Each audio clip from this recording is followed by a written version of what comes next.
सावन में हरे रंग की चूड़ियों के कई उपाय आपने सुने होंगे और साथ ही हरी चूड़ियां पहनने के लिए आप सभी ने विशेष कई बातें हरी चूड़ियों से संबंधित जानी होंगी। परंतु आज इस वीडियो में कुछ नई जानकारी है जिसमें आप सभी जानेंगे अगर हरी चूड़ियां पहन रहे हैं तो इसकी सही विधि क्या होनी चाहिए, पुरानी चूड़ियों को कहाँ रखना चाहिए और चूड़ी पहनते समय कौन सी गलती और खरीदते समय कौन सी गलती न करें। सभी जो है जानकारी हमारे शास्त्र पुराणों में कही गई है। कुल मिलाकर जो सुहागिन महिला होती है उनके लिए चूड़ियों का एक विशेष महत्व होता है। भले ही वह हरी चूड़ियाँ हो, लाल चूड़ियाँ हो, सुहाग की सबसे बड़ी निशानी के रूप में, सौंदर्य की सबसे बड़ी निशानी के रूप में इन चूड़ियों को जाना जाता है। अपने आप में चूड़ियाँ पहनने से सौभाग्य में वृद्धि होती है और भगवान जी को, माता रानी को समर्पित करने से भी हम सभी जानते हैं बहुत शुभ फलों की प्राप्ति होती है। खास तौर पर बुध ग्रह हरे रंग को रिप्रेजेंट करता है। सावन के महीने में अगर हरे रंग की चूड़ियाँ पहनी जाती हैं तो काफ़ी शुभ इसे जाना जाता है। परंतु इन्हें लाने का सबसे अच्छा दिन कौन सा होता है, यह सबसे महत्वपूर्ण जानकारी है।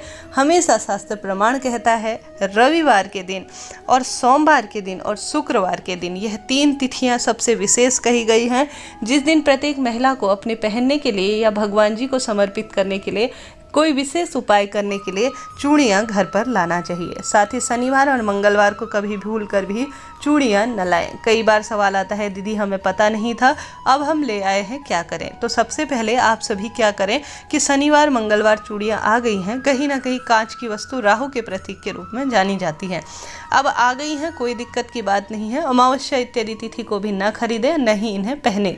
ऐसी स्थिति में अगर गलती से आ गई हैं, आप सभी को घर पर माता रानी का कोई स्वरूप हो, गौरा मैया स्वरूप हो या माता लक्ष्मी का स्वरूप हो, कोई भी स्वरूप हो, आप सभी एक दिन के लिए उन्हें वहीं छोड़ दीजिए। माता को समर्पित हो जाएंगी, फिर दूसरे दिन आप वहां से उठा लीजिए। प्रसाद स्वरूप जो है माता रानी, आप इसे अपने आप में माता का जो है यह प्रसाद है, आशीर्वाद है, अब इसे धारण कर लीजिए, कोई दोष नहीं लगेगा। तो इस चीज़ के बारे में सबसे पहले यह विशेष जानकारी थी। अब आप सभी को जो हरी चूड़ियाँ हैं या कोई सी भी चूड़ियाँ किस समय पहननी चाहिए, सबसे सुंदर समय प्रातःकाल 10 बजे से जो है जो प्रदोष काल से पहले पहले का समय 10 बजे से सुबह भी ज़्यादा जो है विशेष नहीं मानी जाती और नहीं सांझ के समय। इन 2 समयों में कभी भी, प्रातःकाल तो उतना जो है नहीं कहा गया है, परंतु शाम के समय, प्रदोष काल के समय जब सांझ हो रही होती है, गोधूली बेला कहा जाता है, उस समय जो है चूड़ियाँ पहनना पूर्ण रूप से वर्जित माना जाता है। खुले बाल छोड़कर भी कभी भी चूड़ियाँ न पहने,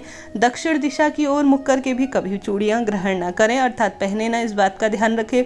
देहली पर अर्थात जो घर की चौखट है वहाँ पर खड़े होकर आप सभी चूड़ियाँ कभी ना पहने, इस बात का ध्यान रखें। देखिए, हम लोग तो अनजान हैं, ज़्यादा इतना ज्ञान नहीं रखते, परंतु जो वेद शास्त्रों का ज्ञान रखते हैं इनके पीछे प्रत्यक्ष और अप्रत्यक्ष लाभ और हानियाँ कही गई हैं। इन नियमों का ध्यान करते हुए कई आज भी लोग जो है इन नियमों का पूर्ण रूप से ज्ञान रखते हैं और इनको जो है परिपूर्ण तरह से करते भी हैं। तो आप सभी जो है जब भी चूड़ी पहने माता गौरी का ध्यान करें, अर्थात माँ पार्वती जो कि सभी को सुहाग देने वाली हैं। माता सीता ने भी स्वयं जो है सुहाग प्राप्ति के लिए, अखंड सौभाग्य के लिए माता गौरा का ही पूजन किया था। ऐसे में माता गौरा को आप सभी सबसे पहले चूड़ियाँ संभव हो तो समर्पित करें, उसके बाद जो है प्रसाद रूप में इसे ग्रहण करें। कहने का अर्थ है आशीर्वाद के रूप में पहने और माता गौरा का ही ध्यान करें जब नई चूड़ियाँ पहन रहे हैं, खास तौर पर सावन के महीने में। साथ ही आप सभी जानते होंगे कभी भी चटकी हुई चूड़ियाँ नहीं पहननी चाहिए, अर्थात जो खंडित चूड़ी हो जाती है उसमें हल्की सी दरार आ जाती है, कई बार महिलाएं लालच के मारे उसे पहनी रहती हैं। यह पति, बच्चे और भाई पर भार स्वरूप माना जाता है, इस बात का भी आप सभी ध्यान रखें। साथ ही कभी भी चूड़ी चटक जाए ना तो उसे तुरंत के ऐसे ही ना फेंके। आप सभी को उस चूड़ी को अपने मस्तक पर लगाकर, पुरानी चूड़ी हो या चटकी हुई चूड़ी, किसी पवित्र पेड़ के नीचे रख देना चाहिए और किसी पेड़ पर इसे टांग देना चाहिए। ऐसे ही यहाँ वहाँ बिखरी हुई चूड़ियाँ दोष उत्पन्न करती हैं और सुहाग में कई तरह से यह नुकसानदायक मानी जाती हैं। तो इस चीज़ का आप सभी ध्यान रखें। साथ ही सुहाग में जो सामग्री में जो चूड़ियाँ आती हैं वह सबसे महत्वपूर्ण मानी जाती है। प्रत्येक महिला को हमेशा माता गौरा का स्मरण करते हुए पूर्व या उत्तर दिशा की ओर मुख करते हुए चूड़ियाँ पहननी चाहिए। हमेशा दाहिने हाथ में एक चूड़ी ज़्यादा पहनने का रिवाज कहा गया है, जैसे कि 11 की संख्या में, 21 की संख्या में या एक दर्जन जो है आपने देखा होगा चूड़ियाँ पहनी जाती है, परंतु दाहिने हाथ में एक चूड़ी ज़्यादा पहनना चाहिए, ऐसा शास्त्र वर्णन कहता है। तो आप सभी जो है चूड़ी से संबंधित विशेष जानकारियाँ इस वीडियो में प्राप्त किए। अब जानते हैं चूड़ियों से संबंधित विशेष उपाय। सावन के महीने में जितना चूड़ी पहनना इम्पोर्टेंट है उतना ही इम्पोर्टेंट है इनको दान करना, महत्वपूर्ण यह दान माना जाता है। तो आप सभी को सोमवार के दिन या मंगलवार के दिन आप सभी चूड़ी ग्रहण ना करें, इस दिन पहने नहीं, इनका दान करें। इस दिन जो है आप सभी हरी चूड़ियों की एक डब्बी लेकर आएँ और सबसे पहले आप सभी हरी चूड़ियाँ माता गौरा को समर्पित कर दें। माता गौरा के मंदिर में सुहाग की अन्य सामग्री जैसे मेहंदी, काजल, टिक्की, 16 श्रृंगार की सामग्री, महावर, चुनरी इत्यादि दान करते हैं, अपने हाथ से श्रृंगार करते हैं तो अति श्रेष्ठ इसे कहा जाता है। अगर किसी कारण से सोमवार या मंगलवार को नहीं कर पाते हैं तो कोई दिक्कत की बात नहीं है। सावन का प्रत्येक दिन अपने आप में गंगा जल की बूंद की तरह पवित्र है। किसी भी दिन आप मंदिर जाकर माता गौरा के मंदिर में इन्हें अपने हाथ से दान कर सकते हैं। साथ ही जो किन्नर आते हैं ना महादेव के साथ, भूत, पिचास, गण, दैत्य, किन्नर इत्यादि साथ में ही उनके वास करते हैं। महादेव को यह अत्यधिक प्रिय भी है।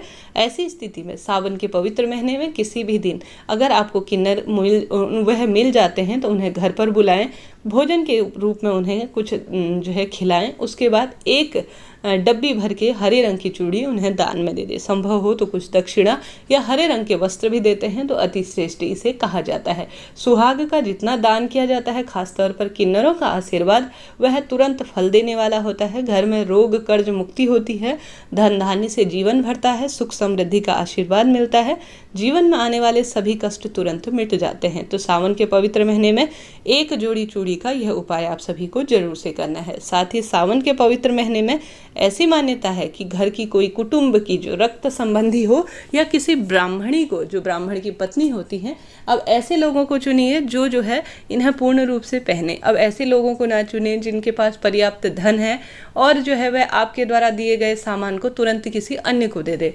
परंतु ऐसे लोग को चुनिए दान करने के लिए आपके घर पर ही हो। अब आपने दान किया, उन्होंने आगे जो है यह उपहार के रूप में दे दिया, यह सही नहीं माना जाता।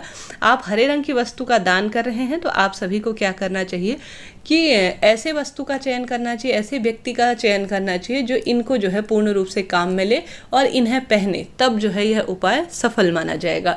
तो आप सभी को किसी ब्राह्मण या किसी रक्त संबंधी अपने घर पर ही, जो आपकी जेठानी हो, सुहागिन सास हो, उन्हें जो है इस सावन के महीने में हरी चूड़ियाँ जरूर से पहनाना चाहिए। निश्चित ही यह बहुत अधिक लाभ देने वाला माना जाता है। सुहाग से संबंधित कोई भी चीज़ हो वह अपने आप में विशेष कही गई है। आजकल कई लोग प्लास्टिक की, सिर्फ प्लास्टिक की ही चूड़ियाँ पहनते हैं, यह सही नहीं माना जाता। हमेशा सौभाग्य में वृद्धि करने के लिए प्रत्येक व्यक्ति को आवश्यक रूप से कांच की, भले ही आप एक प्लास्टिक की धारण करते हैं परंतु आगे पीछे कांच की चूड़ियाँ भी जरूर से लगानी चाहिए।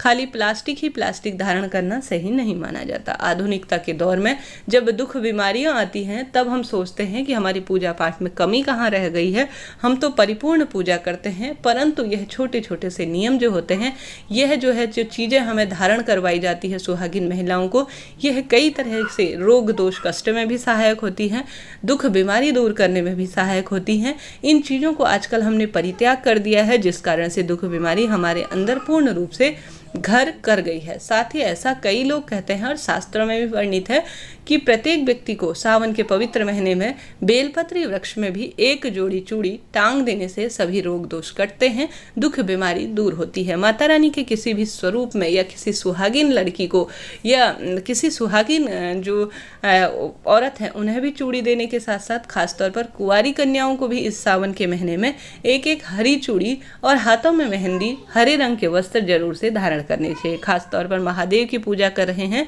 तो उन्हें हरे रंग की चीज़ें बहुत प्रिय हैं। ऐसी स्थिति में आप सभी अन्य दिनों जो है अन्य चीज़ों का चयन करते होंगे, परंतु सावन के पवित्र महीने में जरूर से आप लोगों को हरी चूड़ियाँ कुंवारी लड़कियों को भी जरूर से धारण करना चाहिए। तो इस तरह से यह जानकारी थी। वीडियो आपके लिए उपयोगी रहा है तो कृपया चैनल को लाइक करें, शेयर करें, सब्सक्राइब करें, कमेंट्स बॉक्स में हर हर महादेव लिखना ना भूलें।